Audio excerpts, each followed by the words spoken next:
का अभ्यास बनाइए, ये अभ्यास से हो जाता है।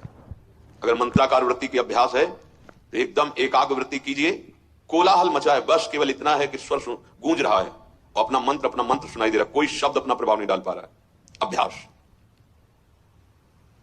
जो अधिक बोलने का, अधिक सुनने का, प्रपंच का भाव कर लेता है, पूरा जीवन निकल जाता है, अनुभूत कुछ नहीं होता, कुछ नहीं अनुभव होता। इसी चमड़े को सजाने संवारने में पूरा जीवन निकल जाता है।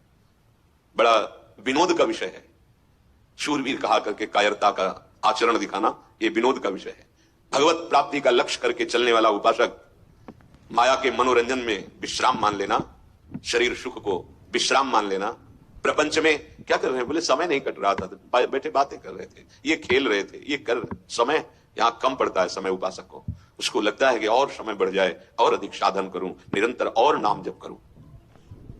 श्रवणनी और कथा नहीं सुनी हो, रसना और न गई हो, कानों से भगवत चर्चा किसी श्रवण फुटो जो अन सुनो।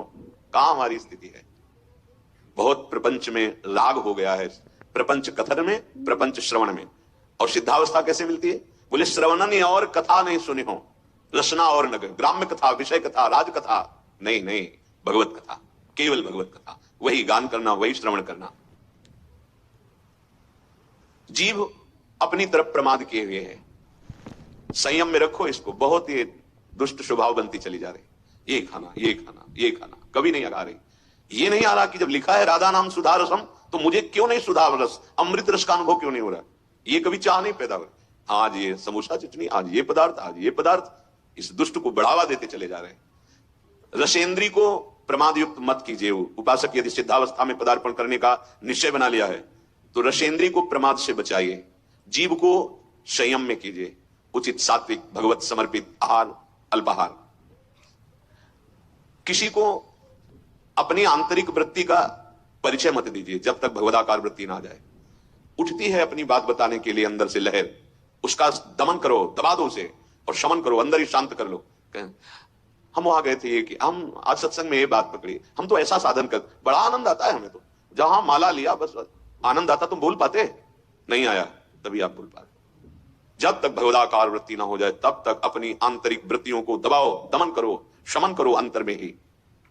सावधान दृष्टि रखो आत्म कल्याण के लिए। जहां तक हो सके तहां तक ऐसे लोगों से बात ना करो जो दुनिया की बातें तुम्हें बताते हैं। दुनिया के विषय में हमें नहीं जानना, दुनिया के मालिक के विषय में जानना है। ये जो परनिंदा करने वाले स्वभाव वाले हैं वो बड़े भाग्यशाली साधक है जिनको ऐसे लोगों का दर्शन, संभाषण, संग नहीं मिलता। बड़े भाग्यशाली है। देखो, अगर आप श्री जी की आज्ञा में हो तो आपको ऐसा अवसर ही नहीं है। सत्संग सुने अपने अपने कमरे में, अपनी अपनी दिनचर्या में, बाहर जाना ही नहीं है।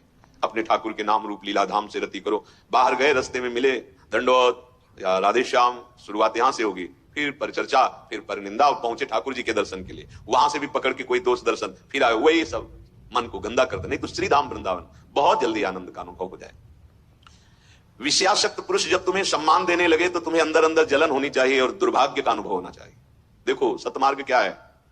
सम्मानम कल्याति घोर गरलम नीचापमानम सुधा, श्री राधा मुरली धरो भज सके वृंदावन माते। सबके चरणों में तृणादपि सुनीचे। कब बनोगे, कब आएगा? सबके चरणों में।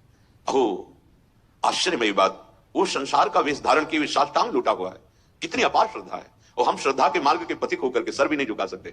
हमको ये गर्व है कि हम विरक्त हैं। काय से विरक्त है? देहाभिमान से, विषयों से, किससे? वहां उसकी दैन्यता को देखो, वो साष्टांग लूटा हुआ पड़ा है। केवल आपको इस भाव से ये भगवान की दास है, तो आप अपने भगवान को नहीं पहचान पा रहे उस रूप में। कोटिशाह उनके चरणों में दंडवत है।